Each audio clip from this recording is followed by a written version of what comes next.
The next generation of consoles may still be quite a while away, but don't underestimate it, we have already entered the 5th year of the PlayStation 4's lifetime. With games like God of War, Ghost of Tsushima, The Last of Us Part 2 and Death Stranding, I would say some of the defining experiences of this gen are yet to come out, though at the same time, I wouldn't be surprised if these end up as the last games on PS4 from their respective studios.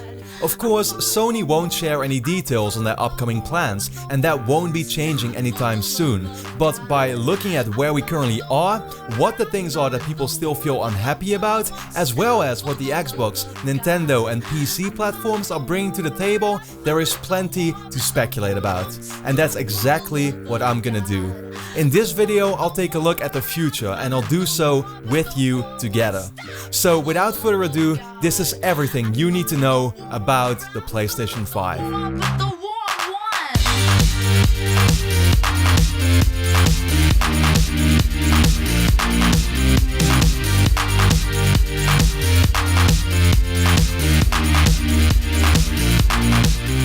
It's pretty funny to look back at the end of last generation, a time where it seemed like almost every day an analyst would come out and say that the upcoming consoles would be our last, with the rise of smartphones and other devices making games more accessible than ever before.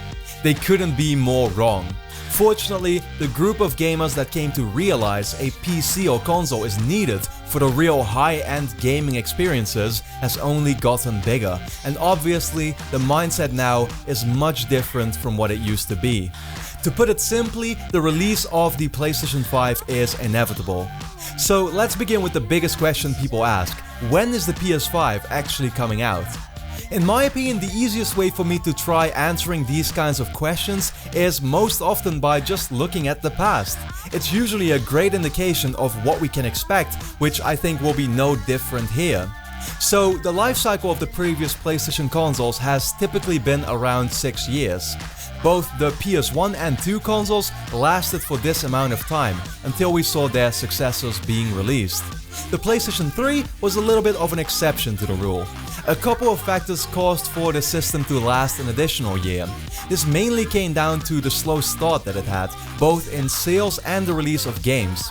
It wasn't until late 2009 that massive amounts of people finally began purchasing the console after games like Uncharted 2, Heavy Rain, God of War 3 and Gran Turismo 5 finally made for the comeback in PlayStation's market share. But it wasn't only that, the financial crisis also forced both Sony and Microsoft not to make a move yet, as the times weren't making it easy for people to spend large sums of money out of nowhere. In other words, they wanted to squeeze every last bit out of the generation that they could.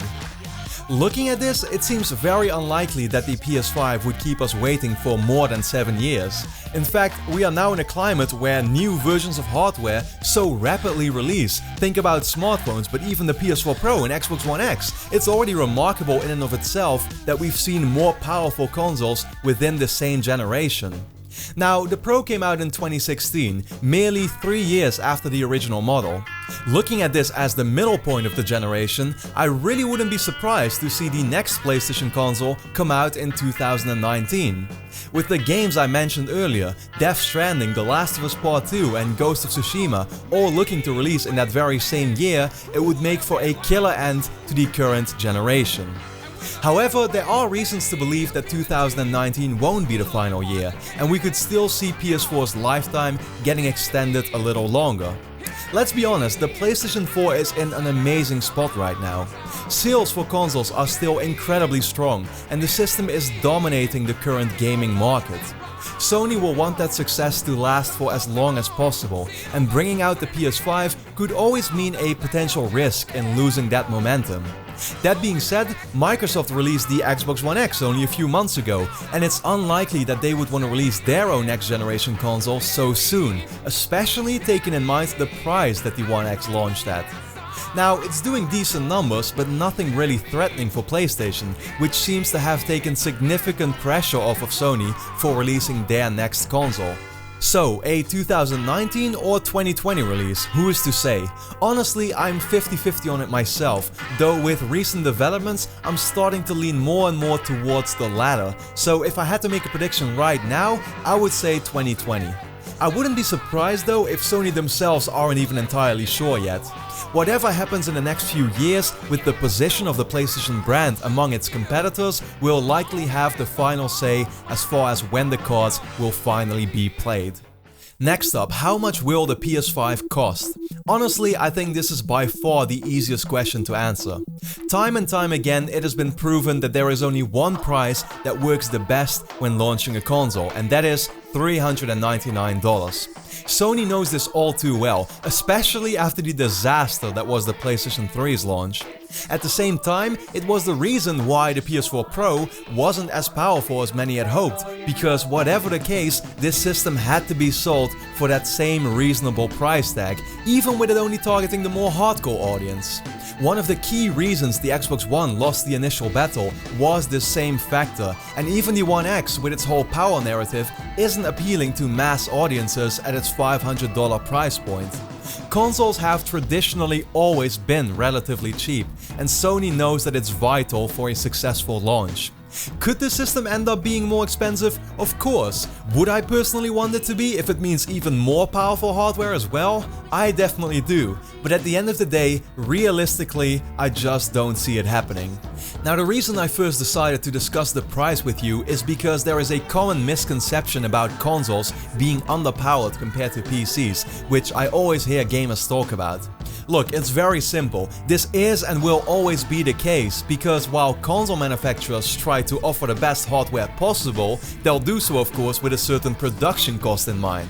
What I'm simply trying to say is that the specs of the PS5 will be based on the available hardware at the time of release for a $400 price tag. So what will that specifically mean for the hardware specs? My guess would be that we'll see the amount of RAM go up from 8 to 16 gigabytes. Seeing as most high-end PCs nowadays aren't even equipped with more, I would find it highly unlikely that we'll see RAM go up even higher than that.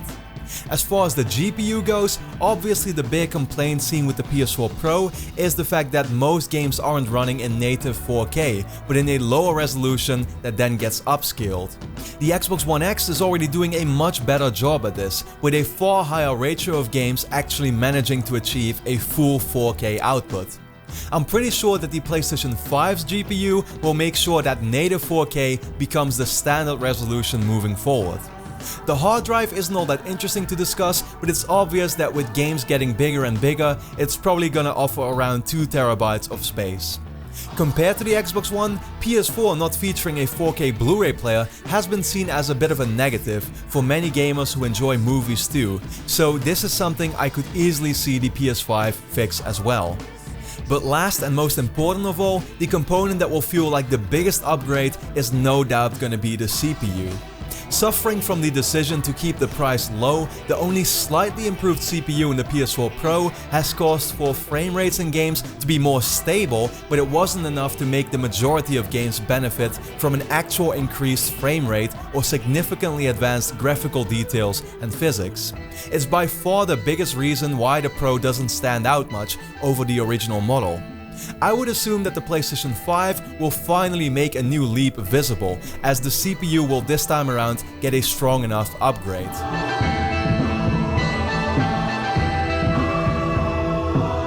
But does this mean that all games will run at 60 frames per second? I've already seen the question asked online countless of times. The answer, however, and I hate to say it, is simply no. That's another misconception held by many gamers. Look, no matter how powerful a console is, there are always going to be some developers that will want to push that available hardware to the absolute maximum. That means the most advanced graphics, scale, physics and other factors to make for the most impressive visuals, but at the cost of the frame rate. Now sure, we're already seeing more and more developers choosing to sacrifice in graphics to target 60 frames per second, but that's because gamers are asking for it more and more. I see only few multiplayer and action-based games not going in this direction, and I would say that's a good thing, but at the end of the day, it's always going to be up to the developer to make this decision or not. Hopefully, we'll start seeing more games offer modes that allow us to decide what we find most important, because I've really come to appreciate that option getting introduced in some of my recent games on PS4 Pro. What I can say is that if we do end up seeing old PS4 games available on the PlayStation 5, the improved hardware will definitely mean games like Uncharted 4 and Bloodborne will finally be able to hit 60 should they be brought over. All in all, I think we're slowly starting to hit a ceiling as far as the leaps that can still be made in the way games look. Sure, we haven't reached photorealism yet, but with certain games we are definitely starting to get damn close. With every generation, we've seen that the leap got smaller and smaller already, and this will be no different here.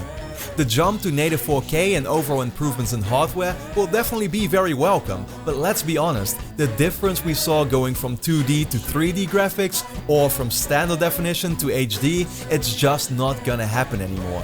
What we really need to see more than ever are conceptual innovations in the way we play games. So an area where we can see these conceptual innovations is obviously the controller. Now, PS4 was already a great example of this happening, as the DualShock 4 was a vast improvement over the 3 controllers that we had seen before.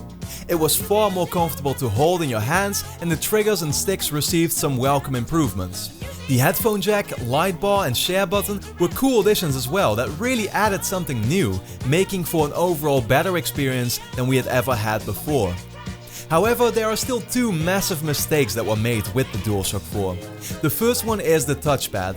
From the get-go, I was, and honestly still am, a big fan of the potential of this feature. The way that it can detect various movements I thought would be a fantastic solution, for example for large RPG games, to simply give you fast access to even more moves, spells and attributes, something which had always been a problem compared to PC versions. But 4 years later, the sad reality is, barely any developer is using the touchpad in any significant way, other than as a simple button. Third-party developers find it a waste of time and money to design games with the touchpad in mind, seeing as other controllers don't have this feature anyway. And first-party developers sometimes decide to make use of it, but I've yet to see a better implementation than the one I've seen in Killzone Shadowfall, note a launch title for the system.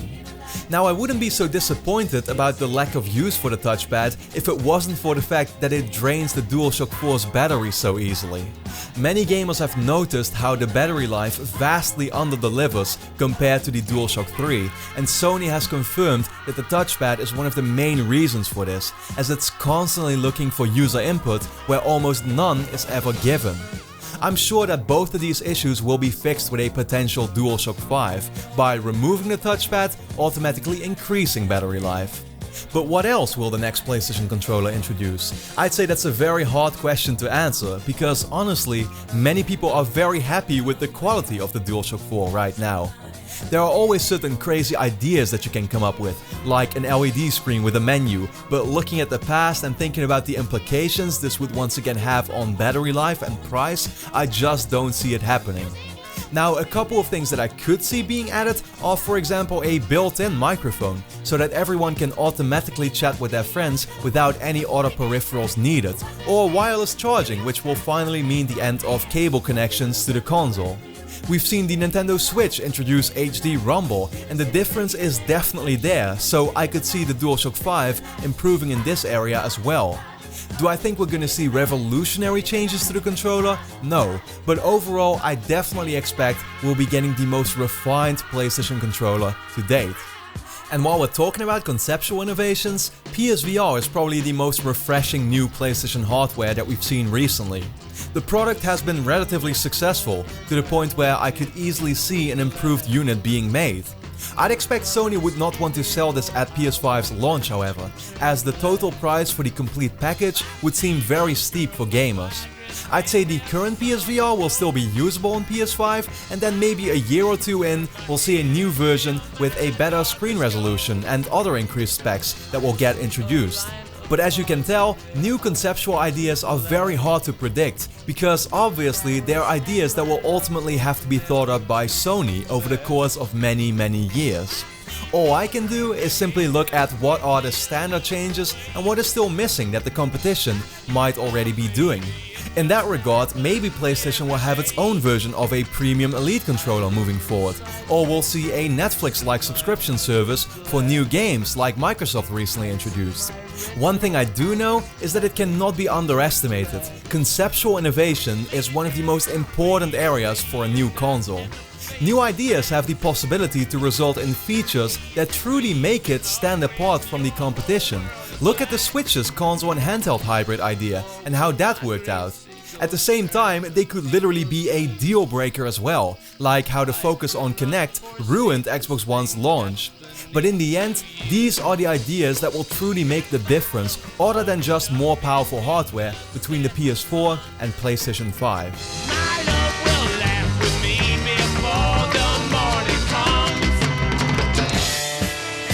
Now, there are only a few areas in which the Xbox One has managed to exceed the PlayStation 4, but backwards compatibility has undoubtedly been one of them.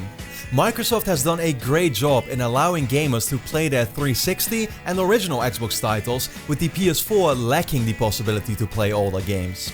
To some extent, that's understandable, as the complicated cell architecture made it pretty much impossible to support PS3 titles without having to build in the same hardware into the PS4, and selling it for a much higher price at the same time. But moving forward with the PlayStation 5, one of the things I'm honestly quite convinced about is that backwards compatibility with PS4 titles will actually be present. One very simple reason for this is the gigantic advantage that PlayStation has over its competition right now. Over 76 million people currently own a PS4, and by telling this install base that all their games carry over going into the new generation, PlayStation will prevent many of its consumers from switching to another platform next time. Shortly said, it will make the transition seem so much smoother, and with Xbox most definitely looking to do the same thing and PC always having done it, I think gamers nowadays just expect to be able to keep playing their old games on newer hardware. Now, there is one massive hint that actually points towards backwards compatibility happening, and that's something you could have already noticed back in 2013. I just mentioned it already, but Sony made a huge mistake with the complicated hardware it used for PlayStation 3's design. The cell processor gave developers many headaches, making games for PS3 was simply said hell, and it wasn't until the end of the generation that the graphics were fully maxed out. At the same time, we saw how most third-party games performed better on 360, and the developer like Bethesda had massive issues trying to fix insane frame rate problems or even bringing the DLC for Skyrim to the platform. The PlayStation 4 was a direct answer to all that Sony had brought upon themselves. They finally listened and decided to take the complete opposite approach. With a traditional x86 architecture and hardware that resembled the average PC, making games for the PS4 was as easy as it got. What nobody however thinks about is that this also paved the way for something else, and of course that is backwards compatibility. Simply said, if the PlayStation 5 sticks to the same architecture, PS4 games should work on the system from the jump, just like they do on your PC. You may not realize it, but there's actually already a PlayStation system that proves this, and that's the PS4 Pro. Because while it still hides under the PS4 umbrella, the Pro keeps the same architecture, but definitely did use different and new hardware than the PS4 itself.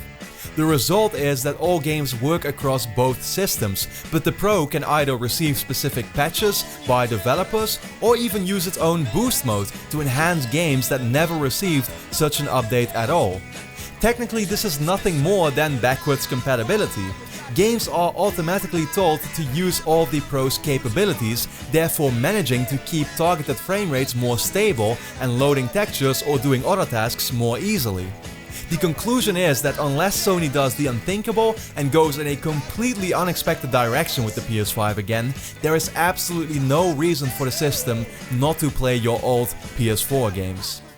But at the end of the day, what it all comes down to is of course the newest games. With support from nearly all third-party publishers, the indie scene, and of course Sony's own 15+ in-house studios, PlayStation is known for its great amount of quality games, and the PS5 will be no different in this regard.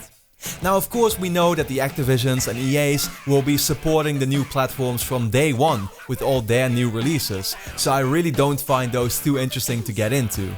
Ultimately, the exclusives are what makes PlayStation stand out so much. As far as these games go, it took a little while for PlayStation 4 to get up to speed. I don't think it was until early 2015, about a year into the generation, that the PS4 got its first real must-have exclusive title with Bloodborne. Now, this was all based on timing, with most of Sony's developers finishing their games late into the previous generation, and therefore not being able to deliver on PS4 too early. Again, this all depends on when the system does eventually release, but we already know that developers like Sucker Punch, Sony Santa Monica, Naughty Dog and Kojima Productions will have to be waited on for a little while, as they are still releasing their upcoming game on PS4. I could easily see a game like Horizon 2 be a PS5 launch title, with Guerrilla working on it as we speak. Sony Japan will undoubtedly have something to show, and I can only hope for another collaboration with From Software for Bloodborne 2, if we haven't seen it by then already. And while we won't hear from many first-party devs for a little while, I could also easily see some exclusives come out from studios that Sony has always had a great partnership with, like a new Ratchet & Clank from Insomniac.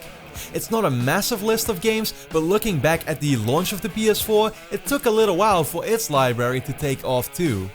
Now, I decided to bring up backwards compatibility earlier because it's a huge reason why I believe the lack of exclusive games in the beginning wouldn't have to be such a huge deal though. If all the titles from the previous generation would still work, with many even receiving 4K patches or graphics and frame rate enhancements, I can see that the transition to PS5 will simply be a lot more subtle. Many of the late generation games might be developed with the PS5 already in mind, and I wouldn't be surprised if some people's first experience with certain PS4 games will actually be on the PlayStation 5. Contrary to the current generation, which started with a very limited supply of games, I think the next one won't have the same issues, as gamers will have the whole back catalog still available to them. And then the one question that still remains is, when will we actually see the PlayStation 5 get revealed? That's hard to say, but if one thing has been made clear in recent times, it's that you really shouldn't expect E3 to be the place this is done anymore. Both the original PS4 and the Pro were announced at their own separate events, giving Sony the time to speak about their vision and detail everything you need to know about the new console. I wouldn't be surprised that this will be done very early in the year that the system is to eventually release, giving consumers enough time to save up for launch while having E3 to look forward to for even more news and game announcements. The PS4 was announced in February of 2013 at PlayStation's own special event, which allowed them plenty of time to explain their hardware decisions, show off the controller, and introduce us to a couple of major games that would be released in the time to come. The system ended up coming out in November of that same year. I expect the PS5 to follow a very similar trajectory. And that leads us to the conclusion of this video. I think that we've seen that new generations have become less and less of a big deal, with technology so rapidly evolving and most hardware already feeling outdated just a few years in. The PS4 Pro was a direct result of this changing landscape, and my conclusion would be that, looking at it realistically, the PlayStation 5 will be great, but not revolutionary either. What you can look forward to is a more powerful system, one that will probably make 4K the standard, that will support your old games, have some cool conceptual innovations, and of course the necessary updates to the system's UI, online environment, feature set, and much more. I expect the PS5 to give an even more streamlined and improved PlayStation experience, but it definitely won't reinvent the wheel. Ultimately, that might not sound very exciting to some of you, but really that's not a big deal. It exactly plays in on Sony's strengths. They realized a long time ago, and now know better than anyone else, that in the end, the PlayStation 5 hardware itself isn't the be-all and end-all, but it simply serves as the base for what truly matters: the many amazing games that will keep on being made. Thanks a lot everybody for watching a new episode in my in-depth gaming series. It's been another huge undertaking that took many days to make. If you enjoyed this video, I would really appreciate it if you could support me by leaving a like on the video, sharing it with your friends to help me get noticed, or best of all, by becoming a Patreon supporter at patreon.com/robingaming.